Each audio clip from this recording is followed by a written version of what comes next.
আসসালামু আলাইকুম সবাইকে। সবাই কেমন আছেন? আশা করছি আল্লাহর রহমতে অনেক ভালো আছেন, আর আমি আপনাদের দোয়ায় ভালো আছি আলহামদুলিল্লাহ। তো আজকে আমি পুডিং বানাবো।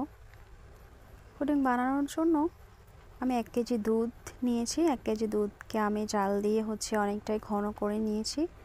নেওয়ার পরে এখানে দুধের সর হয়েছে, তো আমি সরগুলোকে এখন উঠিয়ে নেব। তো উঠিয়ে নেওয়ার পরে আমি এটাকে আরও কিছুক্ষণ জাল দেব। জাল দিয়ে আমি আরও ঘন করব যেন দুধগুলো আধা কেজি হয়ে যায়। তো সেক্ষেত্রে এখন আমি এখানে চিনি দিয়ে নিচ্ছি। আপনারা যেরকম চিনি খাবেন সেরকম চিনি দেবেন। তো আমি চিনি একটু বেশি খাই মিষ্টি, তো সেজন্য আমি একটু পরিমাণটা বেশি দিয়েছি। আপনারা চাইলে কম দিতে পারেন।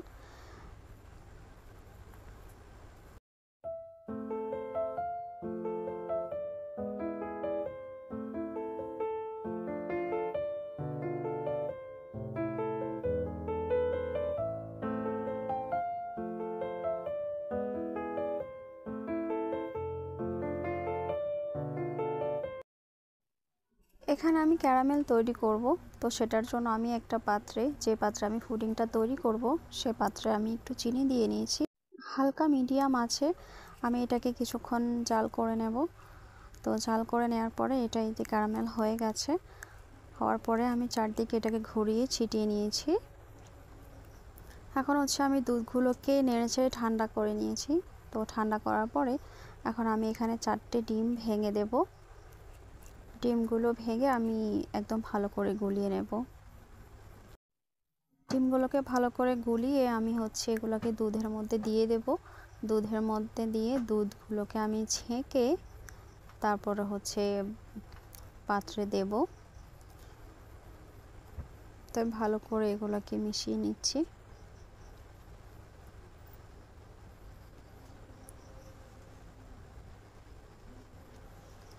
এটা আমার নেওয়া হয়ে গেছে।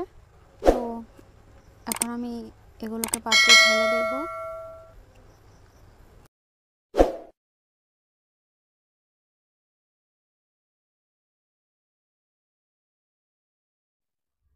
আমি একটা মিডিয়াম সাইজের তরকারির পাতিল নিয়েছি। নিয়ে তার ভেতর পানি দিয়ে এরকম একটা স্ট্যান্ড বসিয়ে দিয়েছি। স্ট্যান্ড বসিয়ে এবার আমি এখানে এই পুডিংয়ের পাত্রটা দিয়ে দেব। দেওয়ার পরে এটাকে আমি এখন ঢাকনা দিয়ে ঢেকে দেব।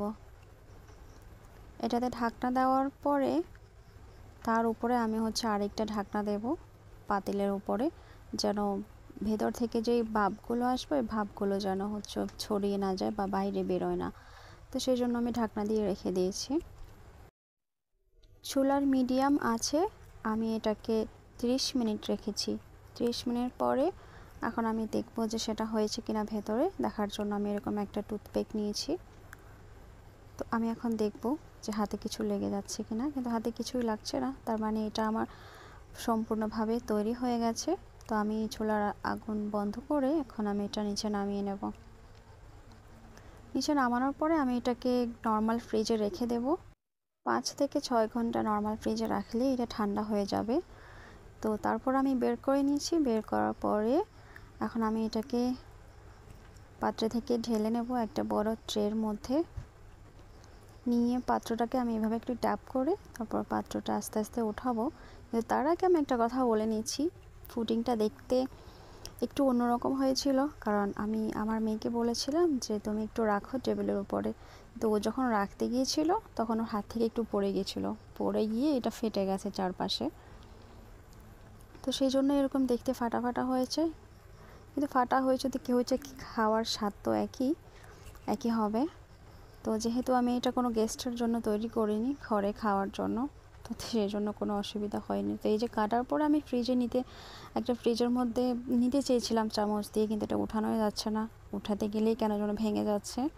তো আমি কাটার আগেই চারপাশে ভেঙে গিয়েছে। তো আজকের পুডিং কেমন লেগেছে বা আমার কাজ কেমন লেগেছে আপনাদের কাছে, যদি ভালো লাগে প্লিজ আমার চ্যানেলটা সাবস্ক্রাইব করে আমার পাশে থাকবেন। আজকের মতো রাখছি। সবাই ভালো থাকবেন, সুস্থ থাকবেন। আল্লাহ হাফেজ। আসসালামু আলাইকুম।